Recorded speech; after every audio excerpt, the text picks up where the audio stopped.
Stop messing around, stop fooling around, stop delaying, stop procrastinating. Get up, get out, get it done. Everything is possible, nothing is a problem, and anything can be overcome.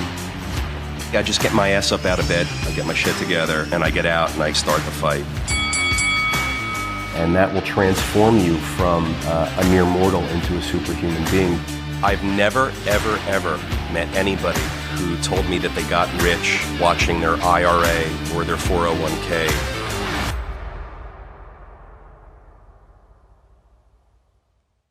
Welcome to the Daily Cash Flow. My name is George Robson. I'm Peter Siegel. So Peter, we talk about the economy a lot on the Daily Cash Flow. Yeah, and sometimes it's easy to depersonalize the economy, talk about it as if it's something that happens out there. In what ways have you noticed the economy impact individuals and businesses over the last few weeks? I mean, George, the economy is such a personal thing. So when I think about how the economy impacts us individually, I mean, just look at what's happened recently. People aren't employed when they're not employed. They're not earning money when they're not earning money. They're not spending money. And the trickle down from there is continuous. I mean, I'm reminded of friends that I know that were planning on getting married. They had deposits on wedding venues and with florists and with caterers. And now that event gets canceled, they can't just get their money back because the venue then puts deposits down on furnishings and audio systems, and the florist has to buy their supplies and the raw materials. And so we can't just automatically and instantly unwind all of these things now because we're no longer employed or because we're earning less. We're all so tied together, and everything in our economy is so tied together. It's really a lesson on, in some ways, on how fragile we are. And how much we rely on and need all of the things that are in our lives to function and to be healthy and to be financially strong, because when they're not, it directly impacts us. I mean, we've got kids that are supposed to be in camp for the summer. Parents have put deposits on camp programs, can't get their deposits back. The camps are struggling to be able to keep the deposit money and say, hey, we'll apply it for the summer 2021. I mean, it's not so easy just to call up someone and say, send me my money back. I mean, the chain of events that occurs when you make a payment or make a deposit is so far and so deep and so impactful for so many parts of our economy that you can't just automatically and quickly unwind that. You've got school that's starting up again, perhaps, in the fall. What do you do for these school programs where it was private money that was required to secure a space for your kid to be in school? I mean, you can't just call and get that money back. We don't know what's happening. The schools don't know what's happening. They can't send the money back. Maybe they're going to need the money to teach your kid. Maybe they're not. They're going to have to defer a program. Maybe they're going to have to hire other resources and transition from in-class to online. So everything is so intertwined and so fragile. And it's been really interesting to see. I was going to ask, as a real estate business owner and someone that's really steeped in real estate and specifically multifamily, how do those connections apply in that sphere? Well, sure. I mean, we're seeing retail tenants and office tenants have an inability to pay rent. So the owners of retail buildings and office buildings are getting little to no income right now. They've had to cut deals with their tenants to slice and dice April, May, and June rent, and probably beyond April, May, and June, onto the back end of a lease. They've had to do workouts. They've had to do security deposit captures. They've had to, in some cases, take equity positions in tenants that they felt were soon to be healthy again and doing business again to somehow secure the April, May, June, July rent payments that they weren't getting as a result of the pandemic. So we're seeing a lot of creativity being deployed from the able-bodied property owners and experienced managers who are in touch with their customers, their tenants, and able to assess strength and weaknesses among their tenant rosters and then cut deals with tenants accordingly so that tenants are able to stay in business and these property owners are able to continue to pay for insurance and municipal property taxes, which then, as we know, goes and pays for police, fire, and all sorts of other community services that we need. And on the other hand, multifamily building owners have experienced far less of a hit in rents during the pandemic but have still had to deploy different tactics to try and maintain collectability. So in New York and New Jersey, places like this, the governors have ordered that landlords are now able to go in and use security deposit money and apply security deposit money towards rent payments. The intent and the hope is once that we get past this pandemic, that tenants will be able to replenish security deposits from the amounts that were taken to pay rent, and that people will be employed again, earning money, able to pay rent. But whether you're an office, retail, or multifamily, again, you just can't unwind payments and cancel rent or waive rent. I mean, rent has to be paid because that's what goes and pays the municipal property taxes, bank mortgages, insurance that's required in case there's a fire or some sort of hazard or liability situation. Lights have to be on. The boiler has to get gas in order to cook the water to make steam and create heat. I mean, all of these things need to happen, and those things are a direct result of rental income that occurs from tenants paying rent. So it's really an interesting lesson in how tied we all are together with everything, individuals, businesses, businesses to businesses, individuals to individuals. I mean, it's a very fascinating and wide web of connectivity that happens that we're seeing recently having been fractured a little bit. CoreSite Research recently put out a report that estimates that 25,000 retail stores could potentially close for good in 2020. I've seen it. Yeah, they said around 60% of those are closures in malls. Right. It's being called retail apocalypse. What do you make of those numbers, and what are you thinking as it pertains to real estate? Yeah, so we've seen for quite a while now that traditional brick and mortar retail has been under attack from the internet and online sales. So it's been a really tough environment for the past 15, 20 years anyway. Malls have been really fighting to maintain their relevancy in our culture today. I mean, every singular market around the country has its one good mall that sort of always does well. I mean, Texas has the Galleria, Florida's got a few different markets between Aventura and Palm Beach Gardens, and then you've got Oak Brook, you've got Short Hills Mall in New Jersey here is one of the higher performing malls. And then you've got the one and only South Coast Plaza in California, which has got the highest sales per square foot of any mall in the country. Short of these few examples, malls are on their way out, and they've been on their way out. Even now with this pandemic culture that we're in right now, people don't want to be gathering in crowded public places, and malls are typically that. Small strip centers, regional, local strip centers, forget about it. I mean, these are packed with tenants who are small businesses who are really having a tough time.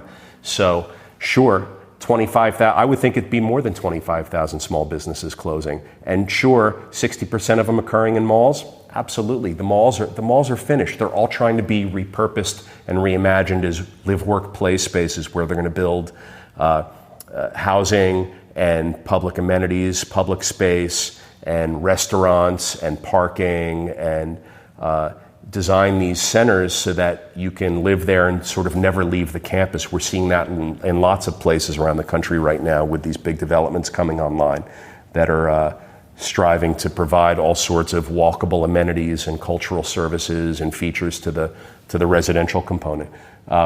So malls are not long for the world. They're a thing of the past. And to the extent that they're part of our current existence and future, it's really going to be limited to those few examples in each market that we talked about a moment ago. And other than those examples, malls are on the way out for sure. So that 40% that's left, what do you think they're doing differently? Yeah, I mean, we're talking about small businesses here. These are bars and restaurants and 1 or 2 store retail operations and a lot of family-run businesses, a lot of entrepreneurial efforts that have upstarted in the past several years. They're just undercapitalized.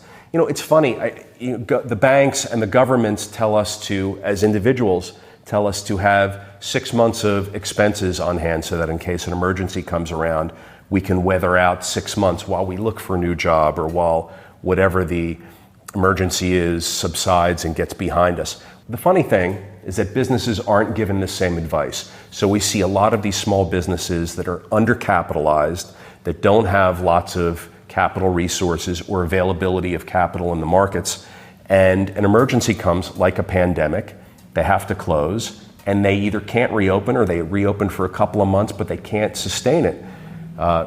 It's a tough position to be in, but the lesson that I take away from all of this is two things. Yeah, you want to have these 6 months or 8 months or a year or whatever the number of months of capital in the bank to get through a storm when a storm hits. But you also want to have other income streams and other ways to have income coming in every month. And for me, it's been being heavily invested in multifamily real estate so that despite what's happening in pandemic 2020 with businesses being closed and some of my other investments that I have that aren't multifamily real estate investments have not been paying over the past several months during the pandemic. My real estate investments have been. Wouldn't it be great if all of us as individuals had access to some real estate investments that were continuing to provide us cash flow during this crazy time? So small businesses who are undercapitalized and who don't have other sources of income, as well as individuals who don't have secondary and additional sources of income, are all feeling a lot of pain right now, and it's going to be very difficult for quite a while. So what I've learned throughout all of this and what I've seen through all of this is that you have to have multiple sources of revenue, multiple sources of income available to you so that when your business has to close and when your job has to end, that you've got income coming in. And wouldn't it be great if we all had access to income producing investments? I love real estate, and I encourage everybody to consider having income producing real estate as part of their lives. And this is a great time to really see why. Now, on social media, or really not just on social media, but kind of all over the place, you hear this advice to take on good debt, avoid bad debt. Yeah, we've talked about that here. Yeah, we've talked about this just a few weeks ago here. And then just right now, we talked about needing or to have 6 months of capital saved up to weather a storm. Yeah. How do you strike that balance between taking on debt and knowing when to put away and not expend capital? Well, the criteria for taking on debt, it doesn't change. You only take on debt when you can buy property, plant, and equipment that allows you to either grow your business or get positive cash flow. Don't take on debt for a lifestyle purchase, and don't take on debt to do anything else that doesn't provide you with positive cash flow. Only take on debt for property, plant, and equipment purchases to get income from. And we can do another segment about that in detail. We've done a couple of segments about that already. Certainly, we're not saying don't take on debt to fund your 6 months because you have no positive cash flow through that. We're not saying take on debt to pay off some other obligations. It almost sounds like either a Ponzi scheme or one of these gambler situations where someone who's a gambling addict will just continue to borrow money to gamble, lose it, and then have to borrow money to try and gamble to take the winnings to pay off the first guy. It's a never-ending cycle. Only take on debt if you're buying property, plant, and equipment, which allows you to increase your positive cash flow. So, Peter, interest rates are low right now. All-time low. Yes, they are. You've spoken about the importance of acquisition. What are you buying right now? Yeah, good question. We're seeing not that much available right now. The things that I am seeing are extraordinarily overpriced. There's very little supply in my market for opportunities to purchase new buildings. I'm seeing some distressed things, very, very few. They were distressed before the pandemic. They just happen to be hitting the market now. They're not distressed because of the pandemic. And also, they're overpriced as well. As an investor, I'm very conscious of the metrics of the underwriting that I do to make a purchase. And for people out there who are looking to get into multifamily or any kind of business, make sure that the metrics of your investment, of your business, of your building, make sure that it stands on its own 2 feet. Cheap financing and low interest rates does not make a shitty deal great now. And we're seeing that the business community and the brokerage community is trying to push that on us. Like, hey, I get calls all the time, Peter, come look at this deal. And because I haven't seen a lot, I'm going to go look at it because I'm hungry and supply constrained for new opportunities. So I'll go look at it. And it's a piece of crap, and it doesn't stand on its own 2 feet. It has no rent. It's got high expenses. It has no net operating income. But yet there's some huge price associated with it that I'm unwilling to pay. And ultimately the broker will say to me, but financing is so inexpensive right now. Cheap financing does not make a shitty deal good at all, ever. Focus on cap rate, focus on EBITDA, focus on net operating income, I mean, these are the solid, traditional, fundamental metrics that drive good business decisions for the long term. As soon as you get off of focusing on those things and you start thinking that interest rates are so low, I'm just going to buy no matter what it is, you've got big problems. So I haven't been buying that much right now for a whole host of different reasons. Valuations and pricing have been all over the place. We're a little unsure of how to value assets. Banks are unsure how to value assets. Appraisers are unsure how to value assets. That needle is moving every day. We're also seeing not a whole lot of availability of new assets come onto the marketplace. So there's a supply constraint feature in the marketplace right now that is artificially propping up whatever the valuations are that you're hearing. And so I think you just got to sit back and wait it out for your moment and look at all the opportunities that you can look at. It's a numbers game. If you look at 100 deals and find one, that's what you got to do. Make sure you have the 100 flowing your way. But it's never a good idea to excuse traditional and fundamental underwriting practices because interest rate pricing is cheap. So don't make that mistake. I feel like a broken record saying this so many times, but we're in the middle of a crisis. Things are so chaotic. George, you sound like a broken record. I know. It's just, why do you say that so much? I'm really looking forward to not having to say that in the future. Me too. But as a leader in your industry and in your community, what has been like one of the most important things, or a few of the most important things that you've used to navigate this situation? Well, that's an interesting question. I think to get through any time period, to be successful, to be a leader and exit successfully from some sort of problematic time, you need a lot of different skill sets. The one that I look back at right now and say, wow, I'm glad we did a lot of that, was really anticipating. I mean, I have a 1-day horizon, a 1-week horizon, a 1-month horizon, a 6-month horizon, a 1-year horizon, 3-5-year horizon. I've got my eye on all of those different time frames, and I got to see what's coming at me. But I think anybody who's successful and anybody who's trying to lead an organization has to have their eye on the ball of what's right in front of them right then and there, and they also have to be looking out on these various different horizons.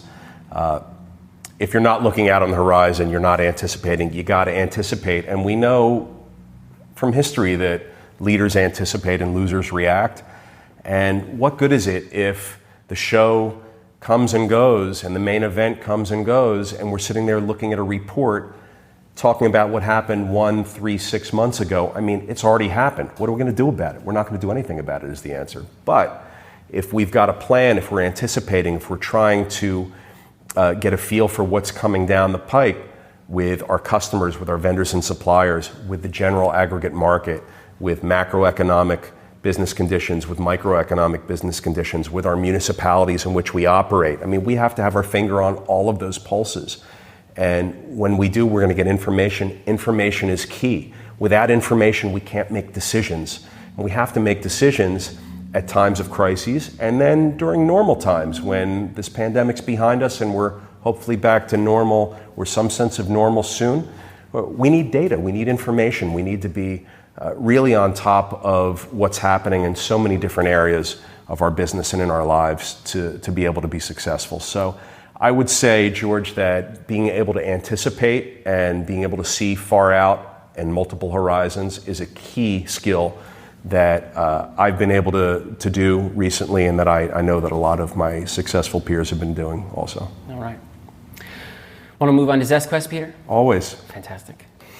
What are 3 things that live up to the hype for you? 3 things that live up to the hype for me. The most important things to me, I think, are there's never too much time spent with family. I love that. There's no hype associated with that for me. It's just a great thing, and I know that everybody else that enjoys being with their family, and I think we all do more of it because it's great. It's a good energy.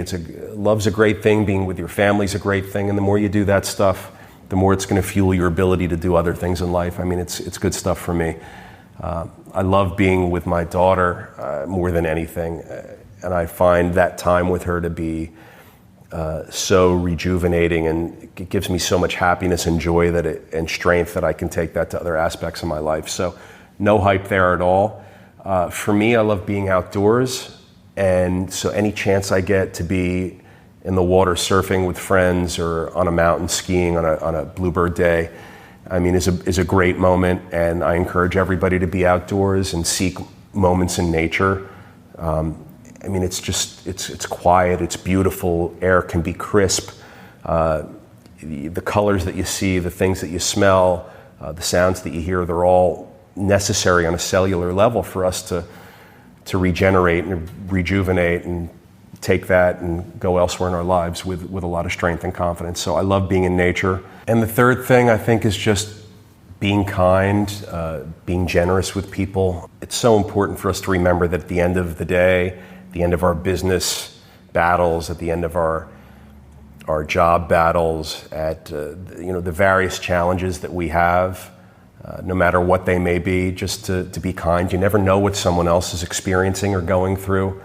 So be kind, and things that are out there affecting someone are affecting all of us. So just be kind. And when you have the opportunity to be kind and generous, if you're so lucky enough to be able to be generous as well, I think being generous is something that gives you back far more than what it costs you. And I think that those are important things to remember as you go through really any time in life. So for me, I just love being outdoors, love being with my family. I try to be nice and kind in my day and my dealings, and I love what I get back from it, and being generous with those people and things and organizations around me that I value. It gives me a lot of joy and pleasure as well. Yeah, I love that. Thank you. All right, last question.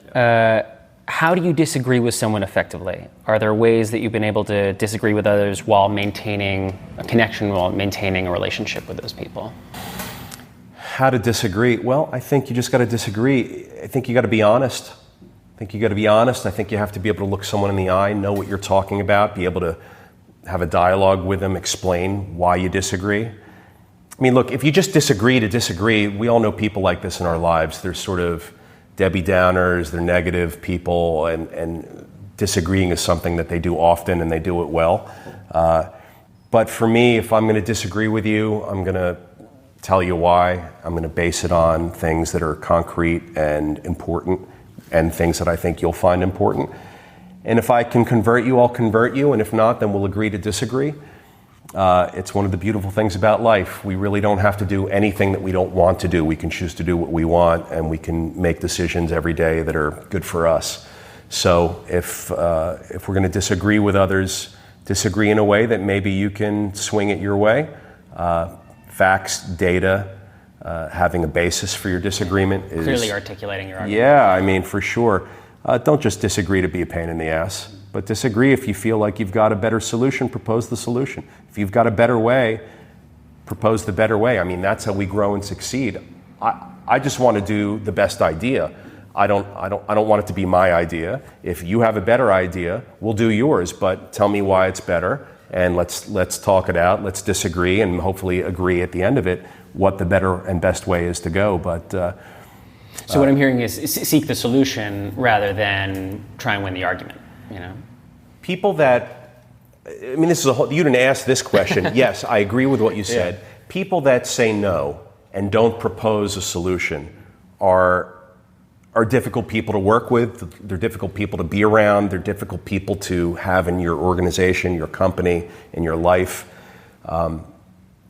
We all have different viewpoints. We're all going to agree and disagree so many different times during the day. Yeah, you got to propose a solution. Tell me what the answer is. Give me three options.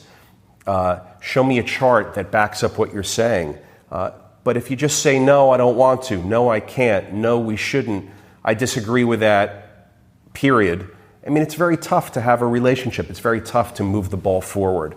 It's very tough to have growth and success when disagreements without data or saying no without basis just comes into your life. Yeah, you got to be able to have solutions. And I can tell you that if you're at a job in your company, or if you're a leader in your organization or your business, and you're saying no without facts and backup and basis, and if you're having disagreements without articulating why, you're making it very tough for yourself. All right, well, that's good advice for us all to take right now. Appreciate you taking the time, Peter. Thanks, George. And thanks, everybody. See you next time. All right.